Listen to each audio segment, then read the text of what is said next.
মাননীয় প্রধান উপদেষ্টা তো 3 দিনের সফরে গতকালকে রোমে এসে পৌঁছেছেন। উনি ওয়ার্ল্ড ফুড ফোরামের একটা ফ্ল্যাগশিপ ইভেন্টে উনি কিনোট স্পিকার হিসেবে বক্তব্য রাখেন। এছাড়া প্রধান উপদেষ্টার কী প্রোগ্রাম আছে আপনি যদি আমাদের একটু ইলাবোরেট করেন। আজকের মূল প্রোগ্রামটা হচ্ছে প্রধান উপদেষ্টার এই যে ওয়ার্ল্ড ফুড ফোরামের যে ফ্ল্যাগশিপ যে প্রোগ্রাম, ওইখানে উনি কিনোট স্পিকার হিসেবে বক্তৃতা করবেন। এখানে 2-3 জন কিনোট স্পিকার আছেন, উনি অন্যতম। তো ওনার স্পিচটা খুবই ইম্পর্টেন্ট। ওইখানে উনি গ্লোবাল যে হাঙ্গার চলছে সেটার উপর বলবেন, গ্লোবাল কনফ্লিক্টগুলো আছে সেগুলো নিয়ে বলবেন, যে কনফ্লিক্টের কারণে কীভাবে হাঙ্গার বাড়ছে গ্লোবাল পৃথিবীতে। মানে দেখা যাচ্ছে যে উইপেনাইজেশন, প্রচুর মানে অস্ত্র ঝনঝনানি হচ্ছে পুরো পৃথিবী জুড়েই, অথচ হাঙ্গারের এগেনস্টে ফাইটের ব্যাপারে তেমন একটা কমিটমেন্ট অনেকের মধ্যে নাই। সেগুলো নিয়ে বলবেন। উনি একটা 6 পয়েন্টের একটা আউটলাইন দিবেন, ওনার একটা প্রস্তাবনা দিবেন। তার মধ্যে যেগুলো আছে আমি এটা আপনাকে পড়ে শোনাতে পারি। সেটা হচ্ছে break the hunger conflict cycle, সেটার উপরে বলবেন। তারপরে প্রমিস রাখার কথা বলবেন, রিজিওনাল ফুড ব্যাংক তৈরি করার কথা বলবেন, লোকাল এন্টারপ্রেনারদের সাপোর্ট দেওয়ার কথা বলবেন।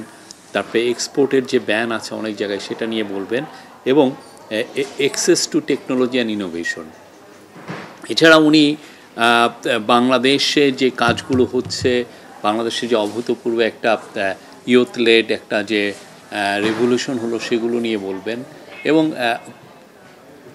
এগ্রি এন্টারপ্রেনারশিপ, তারপরে এগ্রি কালচারে আরও বেশি সোশ্যাল বিজনেসের প্রয়োজন সেগুলো নিয়ে বলবেন, এবং ওয়ার্ল্ড অফ 3.0 যেটা নিয়ে উনি যে ভিশনের কথা উনি বলেন, সেই ভিশনটা নিয়ে আরও জোর করে বলবেন। এই জন্য যে বাংলাদেশ এই যে সোসাইটি বা যেই সিভিলাইজেশন আমরা ক্রিয়েট করছি, হ্যাঁ, সেখানে এত বেশি ওয়েস্ট, এবং সেটা এত বেশি মানে এটা একটা সেলফ ডিস্ট্রাকটিভ একটা সিভিলাইজেশন। সেটাকে আমাদের যদি সেফগার্ড করতে হয়, নতুন একটা সিভিলাইজেশন করতে হবে, এবং সেই নতুন সিভিলাইজেশন করতে হলে we need a world of 3.0s।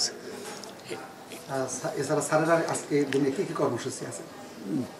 স্যারের আজকে কর্মসূচি হচ্ছে, আমি 3.0-সে বলি। আমাদের 3.0 তো জানেন যে zero net carbon emission, zero unemployment, zero poverty, এটা হচ্ছে মেন। এবং এটার সাথেই সম্পর্কিত হচ্ছে যে zero wealth concentration.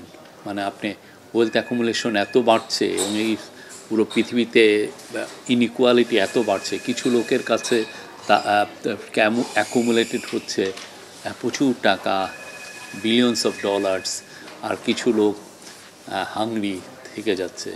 Hunger crore crore মানুষকে স্টপ করে প্রতি বছর। আপনি গাজাতে দেখেছেন, গাজায় কি পরিমাণ মানুষ হাংরি ছিল।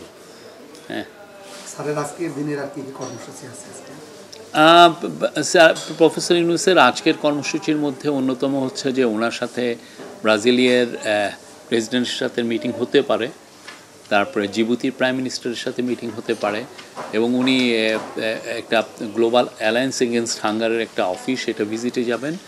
এবং ইতালির যে রাজধানী রোমের মেয়র রবার্ট গোয়ালতিয়েরি ওনাকে ওনার অফিসে ইনভাইট করেছেন, সেখানে উনি যেতে পারেন। এই স্যার তো গতকালকে এখানে বিকাল 5টায় সময় ল্যান্ড করেছেন, তারপর থেকে তো স্যার কর্মসূচি করেছেন, কী কী কর্মসূচি? গতকাল উনি তো 5টার সময় রোমে আসলেন, রোমে এয়ারপোর্টে। এখান থেকে হোটেলে আসতে আসতে ওনার হাফ অ্যান আওয়ারের মতো সময় নিয়েছে। তারপরে উনি কিছু বিশ্রাম নেওয়ার পরে ইফাদ, আপনি জানেন, international fund for agricultural development, তার প্রেসিডেন্ট আলভেরো লারিও ওনার সাথে দেখা করতে এসেছিলেন। সাথে ওনার সাথে ছিলেন ওনাদের অ্যাসোসিয়েট ডিরেক্টর, যিনি বাংলাদেশে অনেক বছর কাটিয়েছেন। তারা এসেছিলেন ভিউ এক্সচেঞ্জ করার জন্য। বাংলাদেশের তাদের অনেকগুলো কমিটমেন্ট আছে, তারা অনেক বছর ধরে বাংলাদেশের বিভিন্ন এগ্রিকালচার রিলেটেড প্রজেক্টে তারা ফান্ডিং করেন। তারপরে ইদানিং ক্লাইমেট চেঞ্জ নিয়ে তারা ফান্ডিং করেন, ক্লাইমেট চেঞ্জকে কীভাবে রেজিস্ট করা যায়, কীভাবে ক্লাইমেট চেঞ্জ রেজিলিয়েন্ট এগ্রিকালচার আমরা যাতে এটা গ্রোথ হয় সেই বিষয়ে ওনারা অনেক ফান্ডিং করছেন। তো সেই আলোকেই ওনাদের সাথে খুব ইম্পর্টেন্ট একটা মিটিং ছিল আলভেরো লারিওর সাথে, চিফ অ্যাডভাইজার তাকে বলেছেন যে তারা যেন সোশ্যাল বিজনেস ফান্ড করেন, যেই সোশ্যাল বিজনেস ফান্ডের আন্ডারে বাংলাদেশের ইউথ, ওমেন, এন্টারপ্রেনর যারা ফার্মার আছে, স্মল স্কেল ফার্মার, তারা যেন তাদের ফান্ডটা ওদের এখান থেকে নিতে পারেন, ফান্ডটা ইউজ করে তারা অনেক বড় হতে পারেন।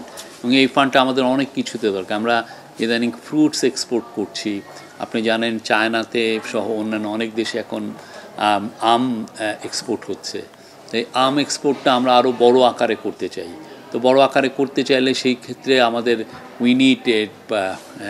এখানে নতুন নতুন এন্টারপ্রেনারশিপ লাগবে, এখানে সেফটি স্ট্যান্ডার্ডে আমাদের ইনভেস্টমেন্ট করতে হবে। সেই ইনভেস্টমেন্টের জন্য উই নিড ফান্ড, এবং ওইটার জন্য প্রাইভেট এন্টারপ্রেনররা, স্মল স্কেল এন্টারপ্রেনাররা যদি এই ইফাদের মতো প্রতিষ্ঠান থেকে ফান্ড পায়, তাহলে তারা স্কেল আপ করতে পারে, এটা বড় করতে পারে।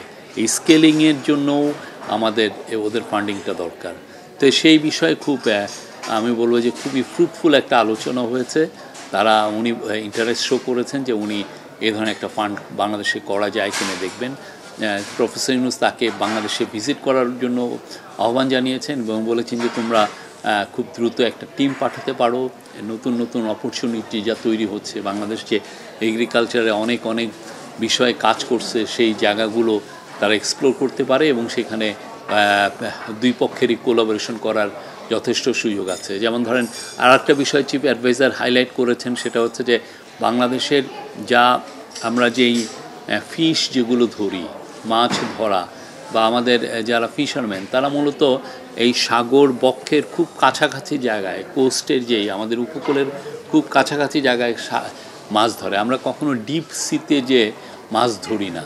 তো আমরা যাতে ডিপ সিতে যে মাছ ধরাটা বাড়াতে পারি, সেই কাজটা আমাদের একটা ডিপ সি ফিশিং একটা যাতে ইন্ডাস্ট্রি হতে পারে, সেটার জন্য উনি টেকনিক্যাল, টেকনোলজিক্যাল এবং ফিনান্সিয়াল কোলাবোরেশনের কথা বলেছেন, যাতে বাংলাদেশের ডিপ সি ফিশিং ইন্ডাস্ট্রি যাতে দাঁড়াতে পারে। এমন না যে আমরা এই জিনিসটা হঠাৎ করে একদিনে হচ্ছে তা না, আমরা গ্র্যাজুয়ালি আরও বড় করতে চাই খুব, এবং দ্রুততার সাথেই করতে চাই। সেই জন্য উই নিড এই সমস্ত প্রতিষ্ঠানের, তাদের তো টেকনিক্যাল হেল্প, টেকনোলজিক্যাল হেল্প, তাদের এক্সপার্টিস, তারা এই কাজগুলো পুরো পৃথিবীতেই করে। সেই জন্য তাদের সাথে কালকে যথেষ্ট আমি বলবো যে ফ্রুটফুল আলোচনা হয়েছে। প্লাস ক্লাইমেট রেজিলিয়েন্ট এগ্রিকালচার নিয়ে কথাবার্তা হয়েছে, অন্যান্য বিষয়ে বাংলাদেশে এগ্রিকালচার, এগ্রি এন্টারপ্রেনারশিপ, ইয়াং ছেলেমেয়েরা দেখবেন যে অনেক নতুন নতুন আইডিয়া নিয়ে কাজ করছে এগ্রিকালচারে, সেগুলোই যাতে তারা ফান্ডিং করতে পারে। হ্যাঁ, এই ফান্ডিংটা কীভাবে এই ফান্ডিংটা কীভাবে গ্যারান্টিড হবে, সেগুলো নিয়েও, মানে ফিনান্সিয়াল অপশনসগুলো নিয়েও অনেক আলোচনা হয়েছে। Thank you.